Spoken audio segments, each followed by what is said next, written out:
आपका हमारे चैनल ज्ञान और अज्ञान में हार्दिक स्वागत है।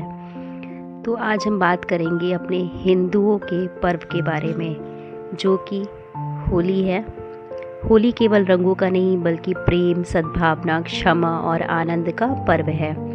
यह हमें सिखाता है कि अहंकार और अन्याय का अंत निश्चित है और प्रेम व भक्ति ही हमेशा विजय होती है। होली का त्यौहार बुराई पर अच्छाई की जीत और प्रेम, भाईचारे व रंगों का प्रतीक है। इसकी प्रमुख पौराणिक कथा प्रहलाद, हिरण्यकश्यप और होलिका से जुड़ी हुई है। तो साथियों, चलते हैं, आज हम आपको होलिका दहन की पौराणिक कथा सुनाते हैं। प्राचीन काल में हिरण्यकश्यप नामक एक शक्तिशाली असुर राजा था। उसने कठोर तपस्या कर भगवान ब्रह्मा से यह वरदान प्राप्त किया था कि उसे न कोई मनुष्य मार सकता है, न पशु, न दिन में, न रात में, न घर में, न बाहर, न किसी शस्त्र से, न किसी अस्त्र से। इस वरदान के कारण वह अहंकारी हो गया और स्वयं को भगवान मानकर अपनी प्रजा को अपनी पूजा करने के लिए बाध्य करने लगा।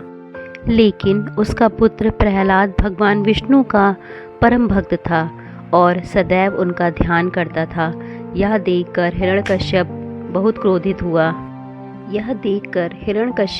क्रोधित हुआ और उसने प्रहलाद को मारने के कई प्रयास किए, लेकिन हर बार विष्णु की कृपा से वह बच जाता।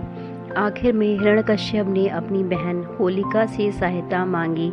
होलिका को यह वरदान प्राप्त था कि आग उसे जला नहीं सकती थी। उसने योजना बनाई कि वह प्रहलाद को गोद में लेकर अग्नि में बैठेगी, जिससे प्रहलाद जल जाए और वह स्वयं सुरक्षित रहे। लेकिन भगवान विष्णु की कृपा से प्रहलाद सुरक्षित रहा और होलिका स्वयं आग में जलकर भस्म हो गई, क्योंकि उसका वरदान तभी तक प्रभावी था जब तक वह अकेली आग में बैठती। इसके बाद भगवान विष्णु ने नरसिंह अवतार, आधा सिंह और आधा मानव का धारण किया और संध्या समय हिरण्यकश्यप को अपने महल की दहलीज पर लेकर अपने नखों से मार दिया। इस प्रकार अधर्म और अहंकार का नाश हुआ और सत्य की विजय हुई। तभी से हम होलिका दहन का त्यौहार मनाते आ रहे हैं। होलिका दहन की स्मृति में फागुन पूर्णिमा की रात होलिका दहन किया जाता है, जिसमें लकड़ियां और उपले जलाए जाते हैं, जो बुराई के नाश और अच्छाई की जीत का प्रतीक है। अगले दिन रंग वाली होली मनाई जाती है, जिसमें लोग प्रेम पूर्वक एक दूसरे को रंग और गुलाल लगाते हैं।